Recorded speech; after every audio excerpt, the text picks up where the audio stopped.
extremely powerful cards. We saw the first printing of the highly relevant Dragon Shrine, which found itself in a lot of Dragon decks since then. More importantly to us, we also got Maiden with Eyes of Blue, a level 1 light tuner which was able to summon blue eyes from anywhere when it was attacked or targeted by an effect. We also received our first synchro, one of the deck's main focuses, in Azure Eyes Silver Dragon, which could protect all your dragons and summon back your blue eyes on the crackback. But not all of the cards in this deck were hits. We also got one honorary Eyes of Blue monster in Rider of the Stormwinds. This level 1 tuner is essentially a Union monster without the Union subtype. However, it can only be equipped to a normal monster, giving it piercing battle damage, a clunky, restricted battle phase boost. But at least you can equip it from your hand, unlike Union monsters which require themselves to be on the field. But even so, yeah, not exactly what Blue Eyes needed at the time. And to add insult to injury, the deck included a reprint of Monster Reborn when the card was still banned. Still, these cards managed to make Blue Eyes a deck. Mind you, not a good deck, not even a decent deck, but a deck after all. And that pretty much concludes all of the relevant showings of the Blue Eyes White Dragon in 13 years. But as players would soon find out, this lack of relevance was set to change halfway through Arc 5. During the Pendulum era of the game, Konami gave a bunch of support to long-forgotten archetypes, mainly for darks featuring the Arc 5 anime, like Ancient Gears and Gem Knights, but also for some of the player base's favorites. And yeah, as you were all thinking, it was the 2015's Clash of Rebellions where Red Eyes finally became a proper archetype. But well, proper is kind of an overstatement, mainly just giving Red Eyes Black Dragon the ability to be an actual deck instead of just vanilla with no supporting cards. Still, this was way more than what its Blue Eyes counterpart was capable of doing, really solidifying which the superior dragon was at the time. However, this set included a warning of what was to come in the form of Melody of Awakening Dragon, designed to search out the Blue Eyes White Dragon and its support cards.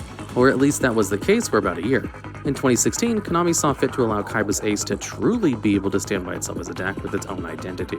With the release of 2016's Shining Victories, Blue Eyes White Dragon became a fully fledged archetype, with a solid engine and very powerful boss monster. Firstly, we got the Eyes of Blue engine, a series of level 1 light tuner monsters that aim to help bring out the original Blue Eyes White Dragon and the new set of big dragons. More importantly among these is Sage with Eyes of Blue, which allowed you to search a level 1 light tuner on normal summon. It also can just be discarded to target and send an effect monster you control in order to summon a Blue Eyes from your deck.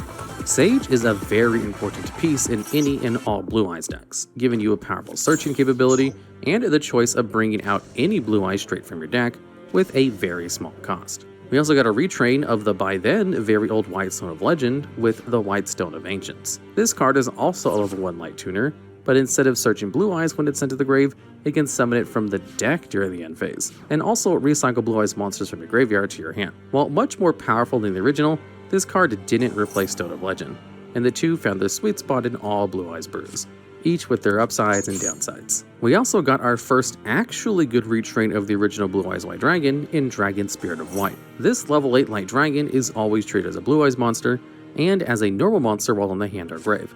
Also on summon, it's able to banish a spell or trap, and can also tribute itself as a quick effect to summon the original Blue Eyes from your hand as long as your opponent controls a monster.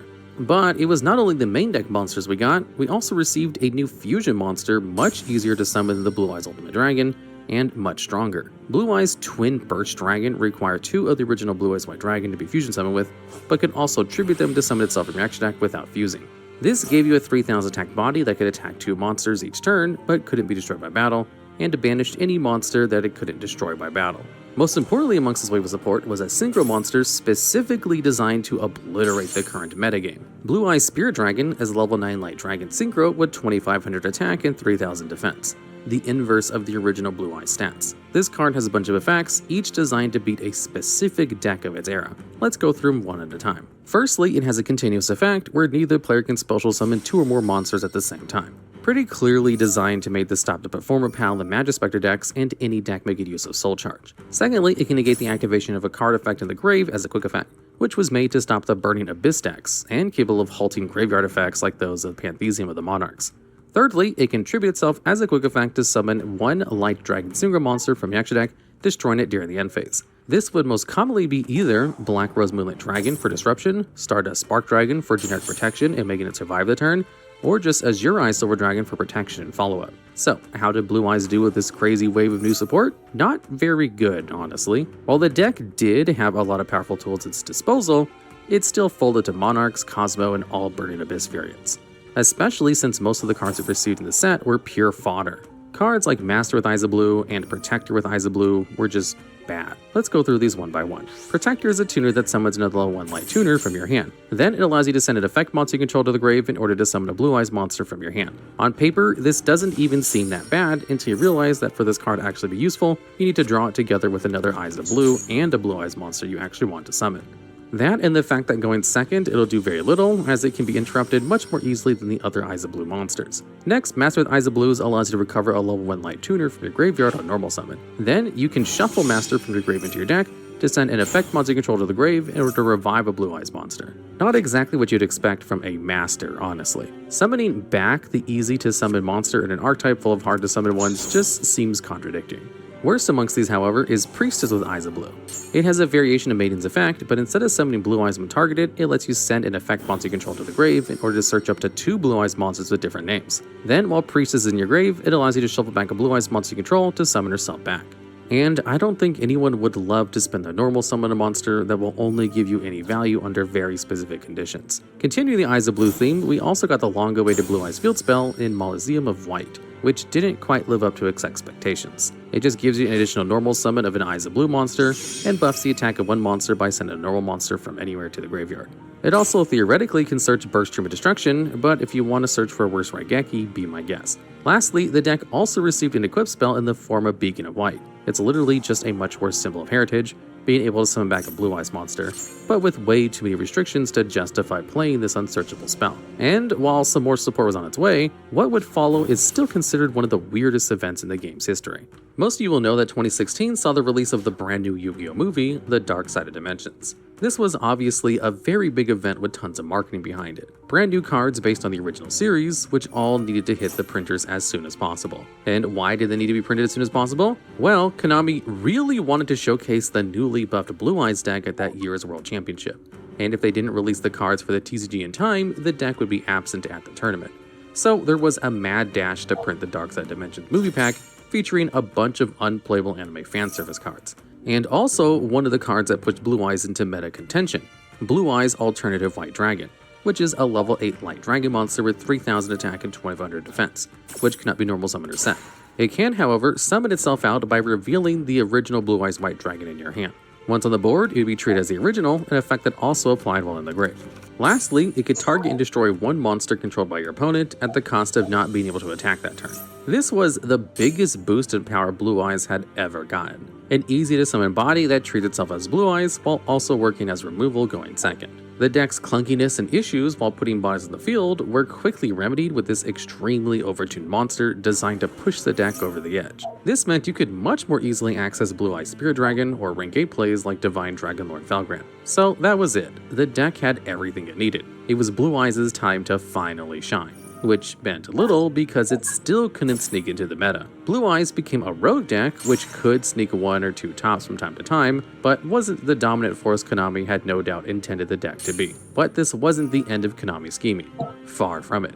The World Championship was approaching and they really wanted a certain deck to win. The 2016 World Championship format was weird. From the TCG side, Cosmo, an extremely dominant deck, was not legal in Japan, and as such would not be playable at all in Worlds. From the OCG side, structured decks at Okaiba had not yet been released in the West, and as such, ABC would not be playable at Worlds. 2 of that year's strongest decks would be absent from the tournament, which restricted players' options. Not only that, but decks like Burning Abyss were heavily crippled in the OCG ban list, meaning you had to play a much weaker version of the archetype, only being able to run 1 Dante, Travel the Burning Abyss, and 1 Graph, Malebranche, the Burning Abyss. You get the picture. What this extremely specific environment caused was the exact perfect condition for Blue Eyes to shine, and that it did, being the most represented deck in the tournament, with the finals being a mirror match between 2 Blue Eyes players. And well, the match was a sight to behold. The deck, while strong, was extremely inconsistent and fragile, and resulted in a sluggish finals where both players weren't able to get their decks going and actually bricked on their first turns. In the end, Konami achieved what it set out to do, make Blue Eyes White Dragon win the World Championship. Now, decks that win Worlds usually receive some restrictions on following ban lists, since they are obviously very strong strategies. However, if you look at the winning list, you'll notice that the only cards in it which were eventually hit are generic powerhouses like XC and Vanity's Emptiness, and no cards of the actual archetype were put on the list at all. I think that really goes to show just how not strong this deck actually was. While a decent strategy, it had huge issues that made the deck barely perform outside of the hyper-curated Worlds format.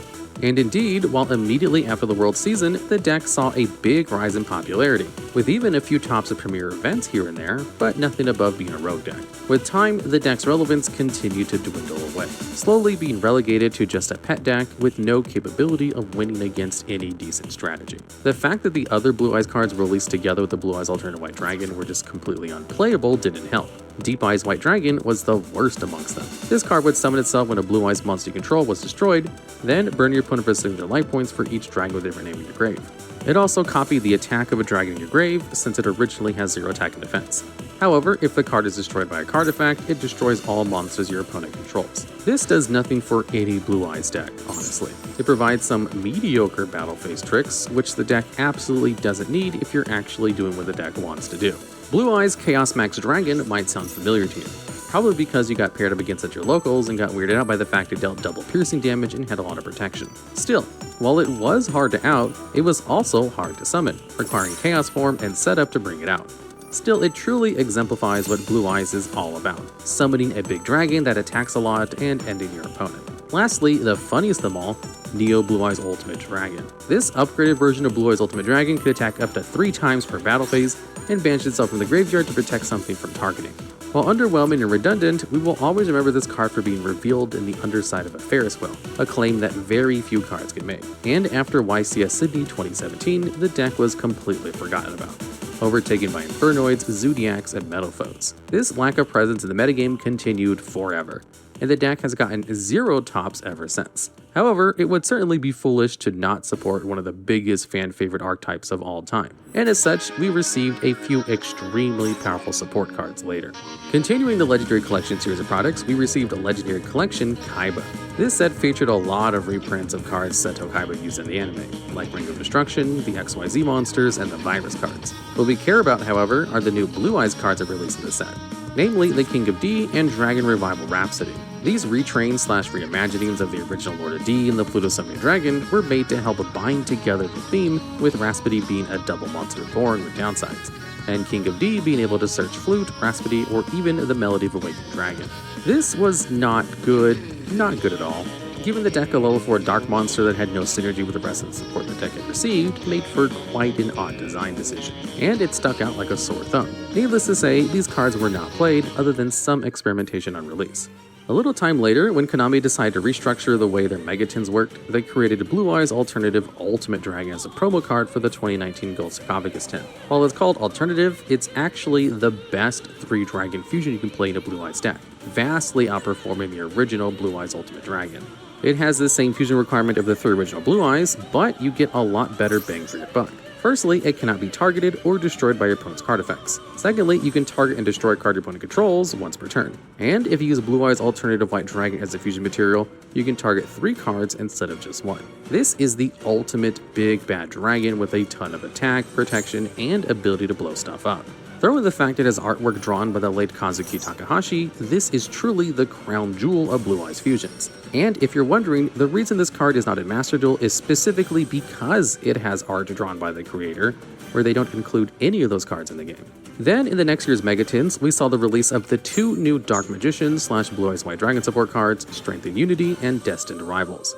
Strength and Unity is a continuous spell which allows you to, when you ritual or fusion summon using Blue Eyes the Dark Magician, target and banish a card your opponent controls or in their grave. Later, you can send the continuous spell to the grave to add back or shuffle a level 7 or higher normal monster in your graveyard to your hand or deck. While a pretty decent effect, this card is not searchable, and odds are if you're summoning any fusion or ritual, you're already in a pretty good position and don't need this clunky spell to further those plays. Destined Rival is a normal trap card with a devastating effect. If you control either Dark Magician or Blue Eyes White Dragon, it negates the effects of all monsters your opponent controls until the end of the turn. I don't think I need to explain why a Dark Ruler no more you can activate during your opponent's turn is a strong effect. But sadly, this trap card can be very bricky and hard to find, making for a subpar experience, especially since unlike Dark Ruler no more, this card can have its effect negated by monster effects. But that was not all. You see, for a while, Konami was doing Duelist packs sets centered around specific anime characters. And with Legendary Duelist White Dragon Abyss, we got a few support pieces, most of which are completely awful. with the exception of Bingo Machine Go. This anime reference card allows you to find both your Blue Eyes monsters and the previously hard to search Blue Eyes spells and traps. And while an extremely expensive card release, it failed to make the deck any better than before its release. As a promo card in the pack, we received a very powerful consistency tool in Blue Eyes Abyss Dragon. On special summon, it allows you to search for any ritual spell, normally chaos form, or polymerization. Then during your end phase, it searches for a level 8 or higher dragon. Lastly, you can banish it from your grave to make all of your level 8 or higher dragons gain 1000 attack. This card does a lot all in one dragon. It can search enablers for Chaos Max and Fusion builds of the deck, search up follow-up, and even facilitate an OTK. Truly a strong retrain that sadly doesn't see much play nowadays. In the same set, we also got the extremely underwhelming, the Ultimate Creature of Destruction. With a name like that, you'd expect something else than an effect that makes one of your Blue Eyes immune to pretty much anything for a turn. Yeah, it's cool, but if it wasn't for its ability to come back from the graveyard, it would have never seen play in Blue Eyes decks. And that theme persists with Rage with Eyes of Blue, which at the low cost of banishing face down literally every card from your hand, field, and graveyard, allows you to summon the 3 original Blue Eyes White Dragons from your deck, and only your deck, so you better not have any of them in your hand or graveyard, while also locking you out of summoning before and after activating the card. I mean, it could theoretically be used when going second as a 1-card OTK, but you could also just play your deck instead of relying on the literal definition of a glass cannon. But it wasn't all spells. We also received a Blue Eyes Solid Dragon, able to summon the original Blue Eyes when your opponent activates a card, and also negates a face-up monster on its summon. Not really what the deck needed, and honestly a pretty bland card. Not even really feeling like an actual Blue Eyes card with its boring art and effect. There's also Blue Eyes Chaos Dragon, which had the same protection as Blue Eyes Chaos Max Dragon, and can switch all monsters opponent controls to defense position while also changing their defenses to 0 and dealing piercing damage when they attack. Actually a pretty cool enabler for the Blue Eyes Chaos Max Dragon OTK, now being able to be a dedicated deck coupled with the incantation monsters in cool plays with Shen Spy and Creature Swap. A couple of years after that, we got Battle of Chaos, a core booster set with a bunch of support for Dark Magician and Blue Eyes.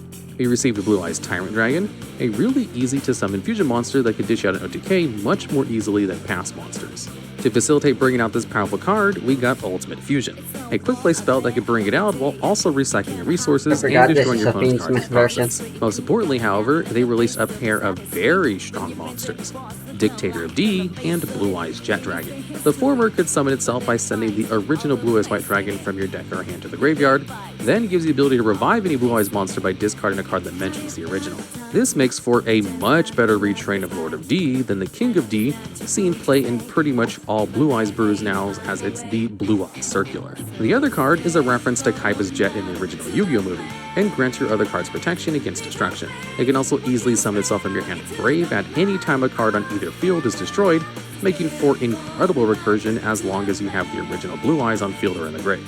Lastly, if it battles, it has the ability to target and return a card your opponent controls to the hand. This really changed the way the deck was built, making for a much more interesting control build, making use of Jet Dragon and in tandem with Skill Drain as a way to always have the best monster on the field. In this same set, we received Vision with Eyes of Blue. This continuous spell can summon any monster from your hand if you reveal a Blue Eyes White Dragon when you activate it. It can then return a monster you control to the hand and summon any monster from your hand if the returned monster was the original Blue Eyes, or a Blue Eyes monster if it wasn't. This sounds a lot better than it actually is. Sure, you can summon a Blue Eyes from your hand, but do you know what else can do that? Blue Eyes Alternative White Dragon, and it can do it by itself. The last card we got is True Light. This trap card acts as the counterpart to Dark Magician's Eternal Soul. It grants protection to the original Blue Eyes White Dragon and a way of searching for spells and traps while also reviving your Blue Eyes. And yes, it also blows up your whole board if your opponent destroys it. While most of these support cards are very good, the deck is fundamentally flawed to the point where these cards existing doesn't really change the deck's position. It still relies on a normal monster for all of its plays, and plays a lot of high-level monsters that can't do anything in your hand by themselves, so you're prone to bricking. And a lot of their best cards have weird restrictions for no reasons, where they wouldn't even be good enough to see play if they didn't have these restrictions and in fact had beneficial effects for getting destroyed. Now, we've made pretty clear that Blue Eyes was never actually a good deck, but that's not entirely true. Yes, that statement applies to the TCG, but not to Duel Links. Since the mobile game has a very large focus on the anime, it's only natural that Konami would dedicate a lot of effort towards making the most popular anime archetype playable, and so they did, with Blue Eyes being one of the best decks in the game's history. Originally, the deck was a decent-ish rogue strategy, making some funky plays using their very limited tools, including Cosmo Brain, which allowed the deck to not brick as much as it previously did. This coupled with the alternative evolution skill, which could transform a Blue Eyes White Dragon on the field into the Blue Eyes Alternative Dragon, giving you access to Blue Eyes' best card, but in an odd way. However, it seems that history repeated itself. As you might remember, Blue Eyes only became a relevant deck in the TCG when the Blue Eyes Alternative White Dragon was released, and the exact same thing happened in Duel Links. While players only had access to one of them, they also received the skill Ultimate Dragons, which could, by revealing 2 Blue Eyes White Dragons in your hand, add 1 Blue Eyes Ultimate Dragon, Neo Blue Eyes Ultimate Dragon, and Blue Eyes Twin Burst Dragon to your extra deck, as well as polymerization to your hand. This allowed you to end the game very quickly by facilitating the summon of one of Blue Eyes' most powerful fusions. Coupled with the aforementioned alternative, this made Blue Eyes pretty much the best deck in Duel Links for a good while, sometimes even considered tier 0. This deck even got a lot of new toys with the release of Sage with Eyes of Blue, Blue Eyes Abyss Dragon, and the skill Blue Eyes Dimension, which allowed you to normal summon Blue Eyes without tributing, and facilitates bringing Blue Eyes Chaos Max Dragon out. However, time seems to be Kaiba's worst enemy, as new card releases and small ban list changes push Blue Eyes out of the metagame and into the pit of dross that is low-ranked Duel Links. So, what's next for the deck? Can it have a future? Well, there's a lot to unpack here. Firstly, most anime decks get a steady flow of support cards, so you never know when Blue Eyes is going to win the next World Championship off the back of a new busted support card in a fixed format. Still, the deck has a series of fundamental flaws which really tilt the scale against the deck's viability. For starters, it's a deck centered around a normal monster. This is very, very bad. Most decks centered around a specific monster make use of their powerful effects, like with Sky Striker Ace Ray and Eldritch the Golden Lord. Meanwhile, Blue Eyes White Dragon is essentially a 3k token. This means that the deck's main objective is to summon a monster that does little to advance the game state, other than be a big body with no effect. This issue carries on to the deck's consistency, since you need to see Blue Eyes White Dragon to play the deck, but the card itself does little to help you win, and even less in your hand. This has caused the deck to gain a well-deserved fame of being supremely inconsistent, and experiencing brick after brick. The deck also lacks cohesion. It's trying to do a bunch of very different things at once. First, cards that care about or are straight up called Blue Eyes White Dragon. Second, Blue Eyes cards. Third, cards that mention Blue Eyes White Dragon. Fourth, level 1 light tuners. Fifth, synchro summoning level 9 monsters. Sixth, fusion summoning. Seventh, ritual summoning Blue Eyes Chaos Max Dragon specifically. Well, you get the idea. For a deck with such a strong visual identity, it completely lacks a gameplay focus. While this can be a good thing, giving the deck a large variety of interesting directions to build towards, in this case it makes it feel loose and inconsistent with its objectives. On top of all of that, while it has strong cards, the deck lacks any sort of follow-up outside of Blue Eyes Jet Dragon, which, while very powerful, cannot carry the entire deck on its back. Meaning that if your opponent beats your already fragile board, odds are you're out of the game then and there. And it's true, playing Blue Eyes is an exercise in patience and pure devotion. You most likely already know the deck isn't very good. You know it has a million different builds and all of them are mediocre, and you don't care, and that's fine. Blue Eyes White Dragon doesn't need to be a meta deck. It doesn't need to be in all the top tables event after event. All it needs to do is summon cool dragons and screw the rules. So while yes, it utterly fails as a playable deck, which theoretically should be able to win, it succeeds as what it really should be, a love letter to fans devoted to one of anime's most iconic characters. So that's it, a pretty comprehensive history of the Blue Eyes White Dragon as a game piece, its few ups and its many downs, and its feeble identity as a deck. What are your thoughts on Blue Eyes as a deck? Think it will be playable again? Let me know in the comments, and see you in the next video.